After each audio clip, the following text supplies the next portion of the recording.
Bismillahirrahmanirrahim. Assalamualaikum warahmatullahi wabarakatuh. Apa kabar semuanya? Mudah-mudahan dalam keadaan sehat. Amin. Pada pertemuan 14, pembahasan kita itu mengenai sistem harga pokok standar.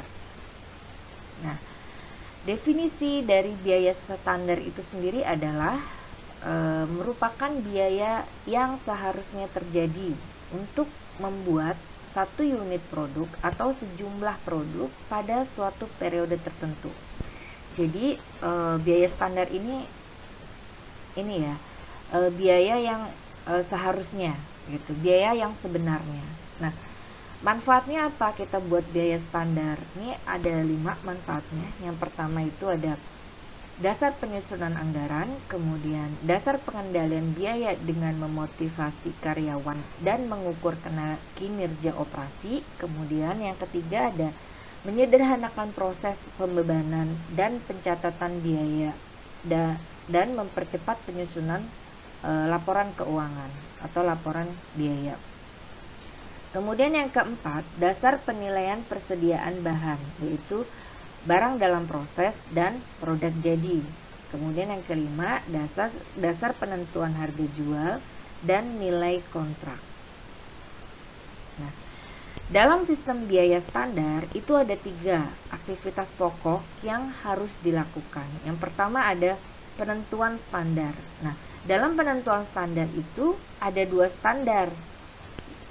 Ada apa aja? Ada harga atau tarif standar dan kuantitas atau kapasitas standar. Nah, dalam penentuan standar ini ada 2 ya. Kemudian yang kedua, pengumpulan biaya sesungguhnya yang terjadi. Dan yang ketiga, analisis selisih biaya standar dengan biaya sesungguhnya. Nah, dalam menentukan standar ini nggak boleh kita melakukan standarnya terlalu tinggi. Nah, kalau standar itu terlalu tinggi, maka karyawannya akan frustasi. Tapi kita juga tidak boleh melakukan standar yang rendah. Kenapa? Karena nanti tidak termotivasi. Contohnya seperti sebuah perguruan tinggi dalam mata kuliah gitu. Kalau misalnya standar tingginya A, harus A semua baru bisa lolos ujiannya ya. Nah, itu kan sangat tinggi ya, nanti mahasiswanya bisa frustasi. Tapi kalau misalnya standarnya rendah, misalnya D aja sudah lulus gitu, nah itu kan terlalu rendah dan nanti tidak bisa memotivasi mahasiswanya. Nah, maka standar ini harus diperhitungkan dengan benar. Jadi seperti norma dalam kehidupan masyarakat ya, tidak boleh terlalu tinggi tapi juga tidak boleh terlalu rendah. Dalam penentuan standar dan analisis selisih biaya bahannya atau bahan baku. Nah, dalam menentukan standar selisih bahan baku ini ada 2 ya, yaitu harga standar dan kuantitas standar.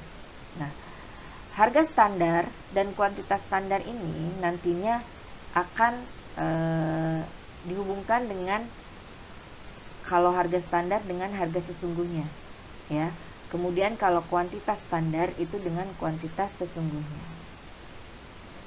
Harga standar itu kalau kita sudah dapat dan kita hubungkan dengan harga sesungguhnya. Nah, jika terjadi selisih ya, perbedaan. Nah, ini ada 2 kemungkinan, yaitu selisih harga bahan ya pada saat pembelian, kemudian selisih harga bahan pada saat pemakaian. Nah, kalau kuantitas standar, kalau kita sudah bandingkan dengan kuantitas sesungguhnya, maka jika terjadi selisih, maka dia adanya selisih kuantitas bahan, ya, bahan baku.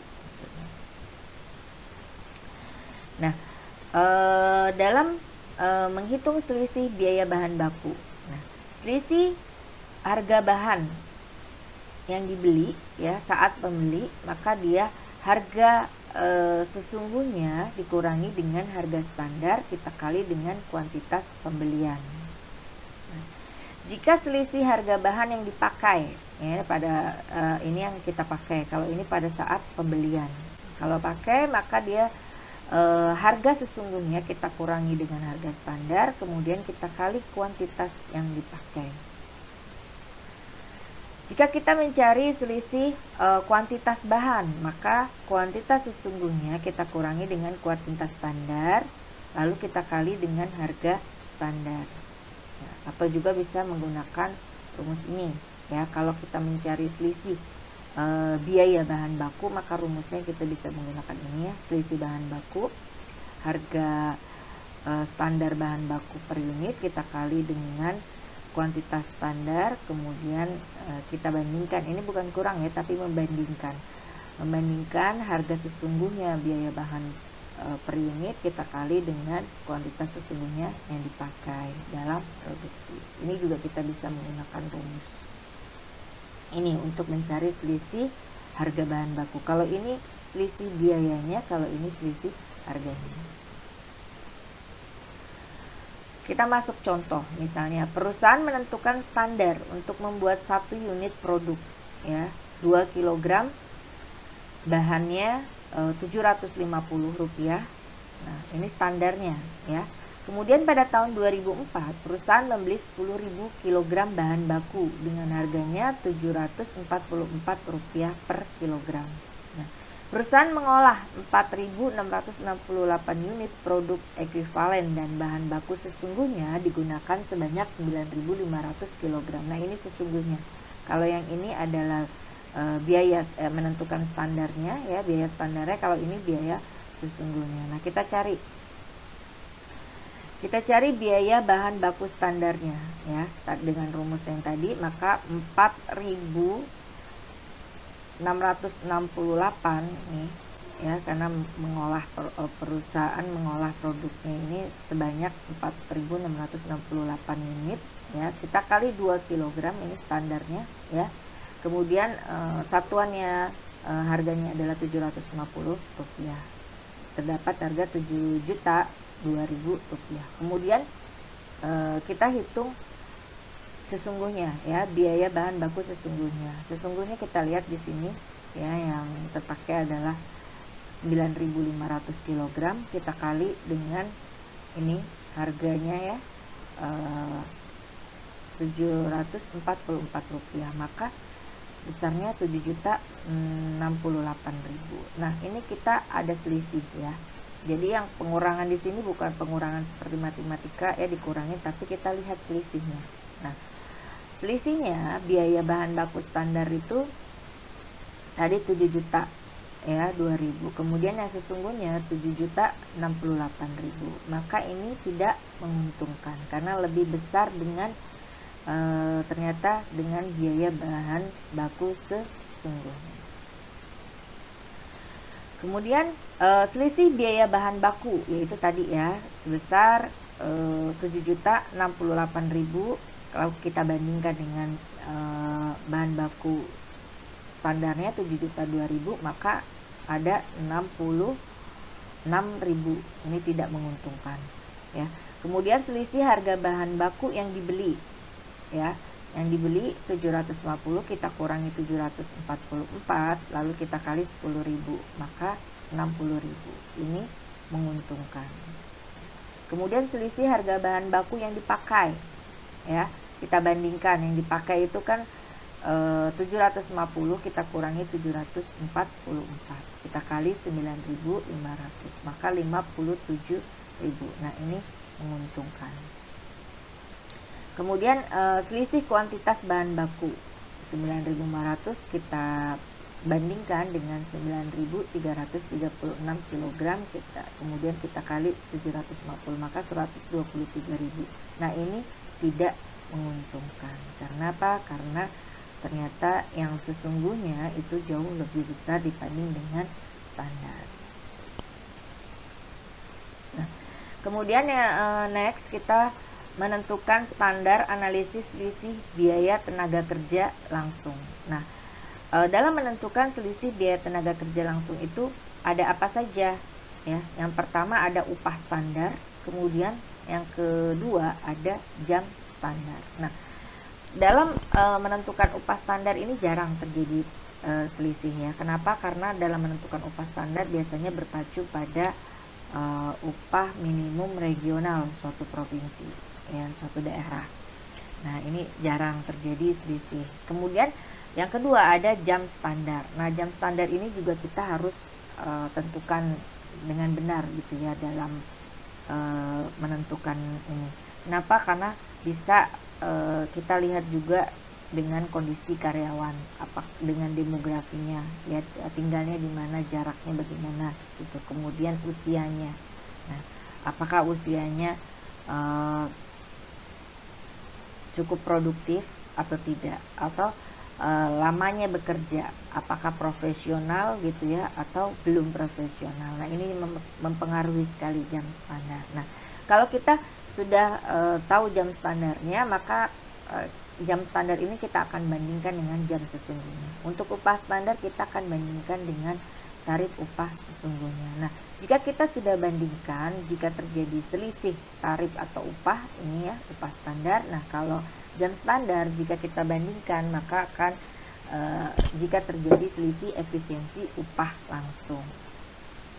Nah, di sini ada rumusnya. Kalau selisih tarif upah itu adalah tarif sesungguhnya dikurangi dibandingkan ya, ini bukan dibandingkan dengan tarif standar. Kemudian kita kali dengan jam kerja sesungguhnya ya. Nah, kemudian selisih efisiensi tenaga kerja ini adalah jam sesungguhnya kita kurangi jam standar, kita kali dengan tarif standar. Nah, ini kita plus ya, kita tambahkan, maka akan mempunyai selisih biaya tenaga kerja langsung. Kita masuk ke contoh, misalnya ada standar biaya tenaga kerja langsung per 1 unit produk sebesar 1/3 jam kerja langsung ya, Rp120 pada tahun 2004, kemudian diolah sebanyak 4.512 unit produk ekuivalen dengan jam kerja sesungguhnya. Nah, ini tadi kan standarnya ya. Nah, ini sesungguhnya itu 1.632 jam kerja langsung. Nah, tarif upah yang dibayarkan pada tahun tersebut itu sebesar Rp125 per jam kerja langsung. Maka kita hitung ya, untuk biaya tenaga kerja langsung sesungguhnya tadi 1.632 jam kerja langsung kita kalikan dengan Rp125, hasilnya adalah Rp204.000. Kemudian kita cari biaya tenaga kerja langsung standarnya.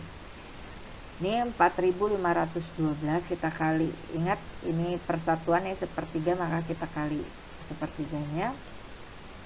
Jam kerja langsung kita kali dengan Rp120, hasilnya adalah 480. Nah, ini ya selisih biaya tenaga kerja langsungnya ya, ini sama ini kita kurangi.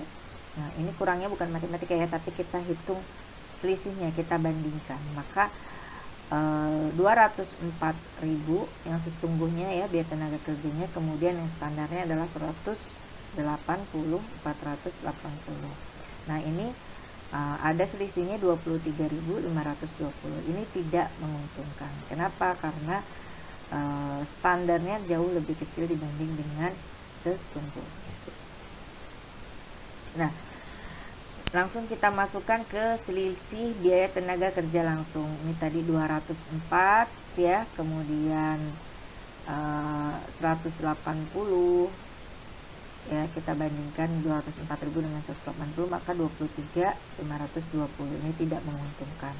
Nah, ini kita hitung selisih tarif atau upahnya 125, kita kurangi 120, kemudian kita kali 1.632 jam kerja langsung, maka 8.160. Ini tidak menguntungkan. Kemudian kita hitung selisih efisiensi upahnya langsung ya, maka 1.632 jam kerja langsung kita kurangi 1.504 jam kerja langsung, kita kali Rp120, maka 15.360. Ini juga tidak menguntungkan. Nah, kemudian kita masuk pada penentuan standar dan analisis selisih biaya overhead pabrik. Nah, ini kita gunakan dua selisih ya. Nah, dalam menentukan standar BOP yang kita lihat adalah tarif standarnya, ada tarif tetap dan tarif variabel, ya. Kemudian ada kapasitas atau jam standar. Kalau kita lihat tarif standar, kita bandingkannya dengan tarif sesungguhnya, ya, tarif BOP sesungguhnya. Kalau kita lihatnya kapasitas atau jam standar, maka kita bandingkan dengan kapasitas atau jam sesungguhnya. Nah, jika tarif BOP sesungguhnya kita sudah bandingkan dengan tarif standar, maka nanti jika terjadi akan selisih terkendali, ya. Kemudian kalau kita sudah bandingkan kapasitas jam standar dengan kapasitas jam sesungguhnya, maka dia akan terjadi selisih volume. Nah, selisih BOP, ya, yang terkendali ini merupakan perbedaan antara BOP sesungguhnya dengan anggaran fleksibel, ya, BOP pada kapasitas standar atau kita singkat AFK standar. Selisih ini merupakan tanggung jawab pimpinan departemen, ya. Kita bisa cari dengan rumus ini, ya. Ini anggaran fleksibel standar itu adalah KN, ya, kita kali TT standar, kemudian kita tambahkan kapasitas standarnya, kita kali TV standar tarif, ya. Kemudian selisih volume merupakan perbedaan antara anggaran fleksibel pada kapasitas standar, ya, AFK standar dengan BOP standar. Selisih ini menunjukkan ada tidaknya kapasitas yang menganggur. Ini kalian bisa lihat di sini note-nya, ya. Jika BOP sesungguhnya lebih besar dari AFK standar, selisih bersifat tidak menguntungkan. Tapi kalau misalnya BOP sesungguhnya lebih besar dari AFK standar, maka selisihnya bersifat menguntungkan. Nah, sebenarnya ada metode 3 selisih dan metode 4 selisih. Nanti bisa dibaca, ya, ini dengan menggunakan 3 selisih, ini 4 selisih. Nah, yang saya bahas di sini adalah 2 selisih, ya. Contohnya misalnya tarif BOP standar sebuah perusahaan ditentukan sebesar 1/3 jam kerja langsung sebesar Rp150. Kemudian tarif tetap BOP itu ditentukan berdasarkan kapasitas normal 1.600 jam kerja langsung sebesar Rp120 per jam kerja langsung, dan tarif BOP variabel sebesar Rp30 per jam kerja langsung. BOP sesungguhnya tahun 2004 sebesar 244.220 dan produk ekuivalen 4.512 unit. Ini diolah dan memerlukan jam kerja sesungguhnya sebesar 1.632 jam kerja langsung. Maka BOP sesungguhnya ini 244.220, kemudian BOP standarnya kita kali, ya, ini standarnya 4.512, kita kali 1/3 ini, dan kita kali Rp150, maka hasilnya adalah 225.600. Kemudian selisih BOP-nya ini yang sesungguhnya kita bandingkan dengan yang standar, hasilnya adalah 18.620, maka ini tidak menguntungkan. Kenapa? Karena sesungguhnya ini lebih ini, ya, tadi.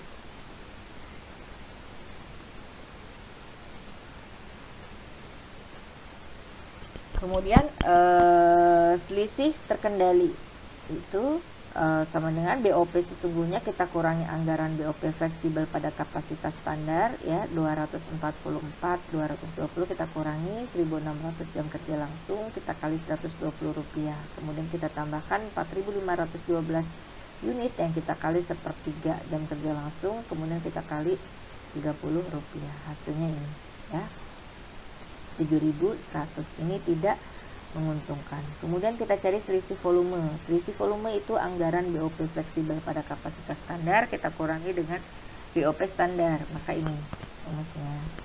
Kita masukkan, ya, 237.120, kemudian Rp150 kita kali 1.504 jam kerja langsung. Hasilnya adalah 11.520. Ini tidak menguntungkan. Jika kita bandingkan, hasilnya adalah 18.620, tidak menguntungkan. Baik, terima kasih, ya, pembahasan saya mengenai sistem harga pokok standar. Mudah-mudahan bisa dipahami dan dimengerti. Jika ada yang belum paham, silakan ditanyakan. Saya tutup. Assalamualaikum warahmatullahi wabarakatuh.